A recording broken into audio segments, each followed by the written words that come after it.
श्री देवर्षि नारद जी कहते हैं, ये प्रेम प्रकाशते क्वापि पात्रे, किसी बिरले में ये प्रेम प्रकाशित होता है। तो बिरला कौन है जिसमें प्रेम प्रकाशित होता है? तो जो इतने लोगों का संग नहीं करता। ध्यान दीजिएगा, अगर प्रेम हृदय में प्रकाशित करना है तो हमें प्रेम पात्र बनना होगा। प्रेम पात्र बनने के लिए यहां प्रार्थना कर रहे हैं कि इतने लोगों का संग नहीं करना होगा।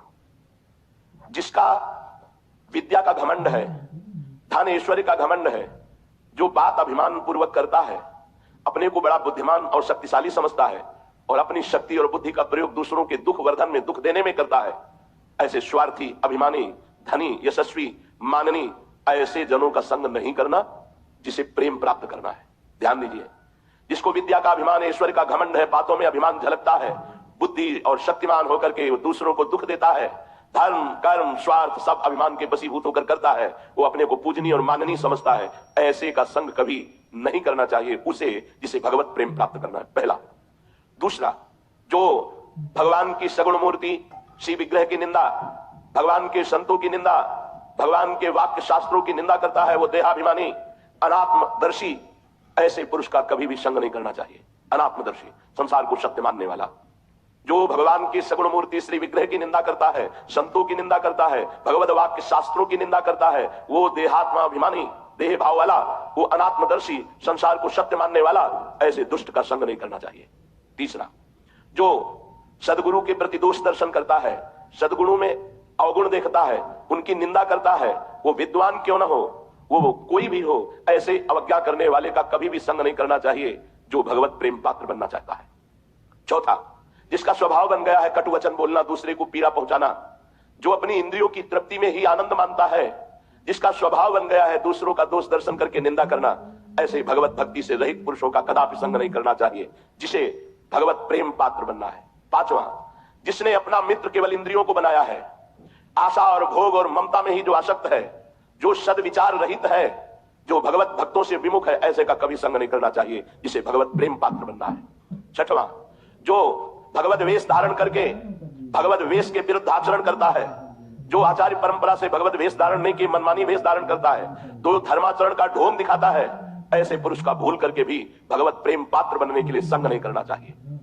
सातवां, जो अपने को बहुत ज्ञानी समझता है लेकिन भगवत स्मरण रहित है, जो सत्कार्य थोड़ा सा बन गया तो बहुत प्रचार प्रसार करता है, जो विनय और शिष्टाचार को छोड़ करके केवल अपने सम्मान की बढ़ाने की वृत्ति रखता है, ऐसे साधकों का भी संग नहीं करना चाहिए जो अपने में प्रेम पात्रता धारण करना चाहता है। आठवां, जो धूर्त, शास्त्र आज्ञा का पालन नहीं करता, मिथ्यावादी, झूठ पे झूठ बोलने वाला, जो दूसरों की उन्नति देखकर जलता है और निंदा करता है, ईर्ष्या करने वाला, कपटी है, ऐसे लोगों का कभी भी संग नहीं करना चाहिए जो भगवत प्रेम पात्र बनना चाहते हैं। जो बात बात पर क्रोध करते हैं, जिनका उद्देश्य केवल लोभ होता है, जो पापाचरण करने में बड़े निर्लज्ज हैं, जो दूसरों की प्रशंसा सुनकर जलने लगते हैं, ऐसे लोगों का कभी संग नहीं करना चाहिए। दसवां, जो सम्मान और लाभ के लिए कोई भी नाटक कर सकते हैं, सम्मान और लाभ के लिए कोई भी नाटक कर सकते हैं, जिनकी बुद्धि केवल विवाद के द्वारा सामने वाले को परास्त करके अपनी बात मनवाना है, जो अधिक भाषण करता है, भगवत सिद्धांत से रहित, ऐसे पुरुष का कभी संग नहीं करना चाहिए। अगर हम ऐसों का संग त्याग करके अब कहते हैं ऐसे चलना चाहिए, प्रेम पात्र के लक्षण क्या है? सबसे पहला, कभी उसमें क्रोध रूपी शैतान नहीं आता है जिसे प्रेम प्राप्त करना है। दूसरा, वो किसी भी अन्य स्त्री के साथ भोग वृत्ति नहीं रखता और भोग भावना रखकर दर्शन और संभाषण भी नहीं करता, चाहे वो गृहस्थ हो या विरक्त। अन्य शब्द गृहस्थ के लिए, अन्य शब्द विरक्त के लिए शब्द। पहला है जो क्रोध रूपी शैतान से दूर रहता है। दूसरा है किसी भी माता बहन की तरफ दृष्टि, भोग दृष्टि नहीं, एकांत में भोग वार्ता और भोग विलास नहीं। तीसरा, जिसका सदैव एकांत भाव से अपने आराध्य देव में भजन करने का स्वभाव बन गया है। चौथा, जो बहुत कम बोलता है। पांचवा, जो जब सब सो रहे होते हैं तब जगकर अपनी दिनचर्या करता है, भजन करता है। ये 5 बातें जिनमें होती हैं वो प्रेम पात्र बन जाता है। पीछे 10 बातों का त्यागी, ऐसे लोगों के, ऐसे संगों के, ऐसे वार्ता करने वालों के कभी संग में नहीं। और ये पहला, कितना भी तुम्हें कोई गुस्सा दिलाए गुस्सा नहीं होना। दूसरा, किसी भी माता बहन, बहुत ध्यान देने योग्य बात है, जब हमको किसी की गलती बताई जाती है कि अमुक ने ऐसे ऐसे किया, तो आप होश में रहे ना। उसने जो गलती की है ये बात सुनते ही आपके मन ने नोट कर लिया, बहुत ध्यान से सुनना। अब जब आप एकांत होंगे तो वो आपके सामने पूरी फिल्म बना के रख देगा ऐसी बातें कानों से भी नहीं सुननी चाहिए, आंखों से नहीं देखनी चाहिए और वाणी से नहीं बोलना चाहिए साधक को, क्योंकि जो सुनते हैं, जो देखते हैं, जो बोलते हैं, तुरंत मन कल्पनात्मक फिल्म तैयार कर लेता है और वो आपको दिखाकर भ्रष्ट कर देगा, पक्का, इसमें संशय नहीं। बहुत प्रवीण है फिल्म बनाने में, यही अभिनेता बन जाता है, यही डायरेक्टर बन जाता है, यही सब कुछ बन जाता है। अकेले मन पूरी फिल्म तैयार कर देगा। हमारी बात को गंभीरता में लेना। अगर आप ऐसी गंदी बातें सुनते, अच्छा तो आप होश में हो जाइए। वहां तो अच्छा कह रहे थे, अब सब पूरा होने वाला है तुम्हारे साथ। जहां एकांत हुए वो फिल्म तैयार करके दे देगा। ये अपने लोग चली हुई बात कह रहे हैं, पूरे जीवन में जो चला है, अनुभव किया है, उसी को सावधानी से आपको बता रहे हैं। हम जो दृश्य देखते हैं, जो बोलते हैं, जो सुनते हैं, उसकी तत्काल फिल्म तैयार करता है मन और एकांत में पेश करता है। अब एकांत में भावावेश आ जाता है। अगर भागवतिक हुआ तो भागवतिक और सांसारिक हुआ तो सांसारिक। हमारी प्रार्थना मान लो, हम ये सब वो बातें करें जो हमने अपने मन में पढ़ी है, मन में पढ़ी है। कई बार विनोद में कह देते हैं कि लोग और पीएचडी करते हैं, हमने मन की पीएचडी की है, बचपन से लेकर मन को पढ़ा है, उसी की पढ़ाई की बात तुम्हें कह रहे हैं। वही डायरेक्टर, वही हीरोइन, वही हीरो, वही विलेन, सब बन के पूरी फिल्म तैयार कर देगा और आपको भ्रष्ट कर देगा दिखा के अपनी फिल्म। किसी भी माता बहन की तरफ काम भाव से मत देखो। हम तो कहते हैं किसी भाव से मत देखो। बात करनी है ऐसे बात कर लो, जो आवश्यक है, नहीं तो बातें ही मत करो। माता बहन या जहां भी तुम्हारा काम भाव उत्पन्न होता हो, जिस शरीर के आकर्षण से, सावधान। सर्वदा एकांत भाव से अपने प्रीतम के चिंतन में लगना। एकांत भाव का मतलब होता है अन्य फिर कोई भाव नहीं, अंदर ही अंदर अपने प्यारे के चिंतन में लगे हैं। कम बोलना जिनका स्वभाव बन गया है और जो रात्रि में एकांत में अपने चित्त को अपने आराध्य देव में जोड़ते हैं जब सब सो रहे हैं। प्रेमी क्या चाहता है? प्रेमी इस लोक और परलोक का कोई सुख नहीं चाहता, अनिमादिक कोई सिद्धियां नहीं चाहता, केवल वो अपने प्रीतम प्रभु में आसक्त होना चाहता है, प्रेम प्राप्त करना चाहता है। तो प्रेम का लक्षण क्या है जिसे वो प्राप्त करना चाहता है? सर्वथा ध्वंस रहिता सत्य विध्वंस कारणे यद भाव बंधनम यूनो तत्प्रेम परिकीर्तिता।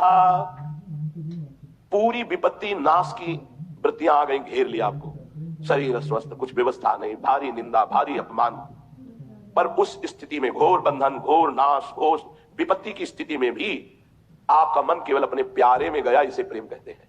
घोर विपत्ति में, जैसे श्री राम जी को फांसी की सजा दी गई, पूछा गया तुम्हारी अंतिम इच्छा क्या है, तो उनका बस एक बार विठ्ठल भगवान का साक्षात्कार करा दीजिए, एक बार मंदिर के सामने से निकाल दीजिए, मैं उनको देख लूं, बस इतना। घोर विपत्ति, बंधन, नाश की उपस्थिति में आपके चित्त की स्थिति अपने आराध्य देव में, इसे प्रेम कहते हैं। अनुकूलता में तो सब कहते हैं बड़ी कृपा है। कृपा है जब भारी प्रतिकूलता, भारी दुख, विपत्ति, क्लेश, फिर भी कोई फर्क नहीं, वो प्रेम मार्ग का पथिक होता है। हर सूल उसके चरणों में पड़ते ही फूल हो जाते हैं, जो इस मार्ग का पथिक होता है। सिंहवत होता है वो, भगवत भाव में दैन्य, और हर कष्ट सहने के लिए पहाड़ होता है वो, टूट नहीं सकता। प्रेम मार्ग का पथिक टूट नहीं सकता, चाहे काट दिया जाए, पक्का। हर परिस्थिति के लड़ने के लिए वो तैयार रहता, हर दुख, हर विपत्ति, हर बात। क्या माधुर्य में शरीर श्रृंगार की प्रधानता होती है? क्या माधुर्य में, अरे भगवान का ऐश्वर्य भी बाधक है, भी शरीर श्रृंगार की तो बात क्या। लेकिन आजकल तो बहुत लोग लौकिक श्रृंगार करते हैं और कहते हैं हम श्री कृष्ण के माधुर्य उपासक हैं, कांता भाव, गोपी भाव। परंतु ये देहाभिमानी ये नहीं समझते कि माधुर्य भाव तीनों शरीरों के त्याग का होता है। ये गाल में लाली लगा के, भाव बनवा के, पलकों में रंग भर के, यहां तक चूड़ियां पहनकर श्री कृष्ण को नहीं रिझाया जाता। श्री कृष्ण को रिझाने वाले फकीरों के चरित्र पढ़ो। पूज्य श्री चंद्रशेखर बाबा रोटी मांग के लाते, रस्ते में ही चबा लेते सुखी, प्राणों का पोषण करने के लिए, और कुटिया में बैठकर निरंतर अपने आराध्य देव के लिए आंसू बहाते हुए नाम जप कर, ऐसे दहाड़ मार मार करके रोते कि अपने को धिक्कार पैदा होता कि मेरा जीवन क्या है, मैं अपने प्रियाजू के लिए ऐसे कब रोऊंगा जैसे पूज्य बाबा श्री कृष्ण के लिए रो रहे हैं। दहाड़ मार मार करके पूज्य चंद्रशेखर बाबा, ये आंखों देखी बात कह रहे हैं, दहाड़ मार के, बिल्कुल निर्मल संत, भगवत प्रेमी महात्मा, दहाड़ मार करके रोते ऐसे जैसे कोई बच्चा रो रहा हो फपक फपक के। तो सबको रोना आता हो, हमें रोने की जगह धिक्कार आता कि प्रियाजू के लिए ऐसा कब रोना आएगा जैसे पूज्य बाबा अपने लालजू के लिए रो रहे हैं। ये माधुर्य बातों का नहीं है, बहुत आगे का विषय है। जो शरीर राग त्यागी होता है माधुर्य की तरफ बढ़ता है, शरीर सजाने वाले तो देह भाव को प्राप्त हैं। और आगे का शब्द लिख लीजिए, श्रृंगार नहीं, माधुर्य नहीं, काम। ये महापुरुषों ने मना किया है। सखी कहता आपगात सकल द्योत द्वंद जात रात सर्वस्व वही। ऐसा नहीं सखी, ये शरीर नहीं है, बनिता पुरुष भाव मिट जाए, इसके श्रृंगार की भावना नहीं करनी चाहिए, बिल्कुल दूर रहना चाहिए ऐसे लोगों से, बिल्कुल नहीं। ये परमहंसों का मार्ग है, ऊपर से सच्चिदानंद के सिद्धांत के अनुसार चल रहा है, अंदर से भाव देह की प्राप्ति है। उसमें ये चूड़ियां और ये पाउडर और ये लाली वाली काम नहीं करती, इससे श्री कृष्ण नहीं मोहित होने वाले।